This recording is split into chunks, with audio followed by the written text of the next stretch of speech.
ஒரு மராத்தான்ல பார்ட்டிசிபேட் பண்ணி 3 கிலோமீட்டர் ஓடின சிஎம் தமிழ்நாட்டுல இந்தியாவிலே ஒரே சிஎம் நம்மளுடைய சிஎம் திரு சி ஜோசப் விஜயானந்தா. வேற எந்த சிஎம்மும் தமிழ்நாடு ஹிஸ்டரியில ஓடினதே கிடையாது, ரன் பண்ணதே கிடையாது.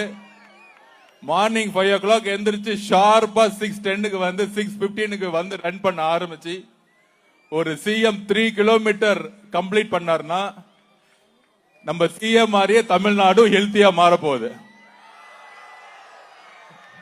இப்படி ஒரு யூத் சிஎம் இந்தியாவில எங்கேயுமே என்ன ஆதவண்ணா காலையில டைவர்ஷன் தெரப்பி எல்லாம் ஆரம்பிச்சிட்டியா போல இருக்குது.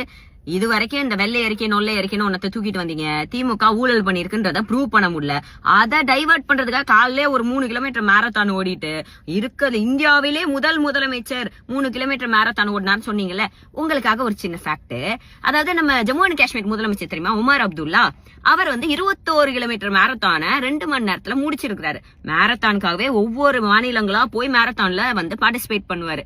சரி, அதை தாண்டி அடுத்த ஹரியானா முதலமைச்சர் நயப் சிங் சைனி, அவரும் வந்து மேரத்தான் ஓடுறதுல வந்து கில்லாடி.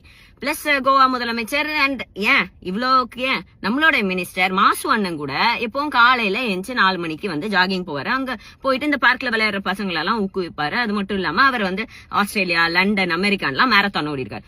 சும்மா ஸ்டிக்கர் ஓட்டணும், இந்த ஊழல் விஷயத்தை திருப்பணும்ன்றதுக்காக காலையில ஒரு டைவர்ஷன் தெரப்பி எல்லாம் தூக்கிட்டு வர்றாரு. ஒரு மனுஷன் வந்து 1-2 பொய் சொல்லலாம், ஏக்கர் கணக்குலயா பொய் சொல்றது, அதுவும் போதை பொருள் ஒழிப்புக்கு. பாட்டிலோட போன கதெல்லாம் ஞாபகம் இருக்கும்ல, வரும்ல, வரமாட்டேங்குது. அவங்க அப்படியே ஒரு பிளாஷ் அடிக்க மாட்டேங்குது.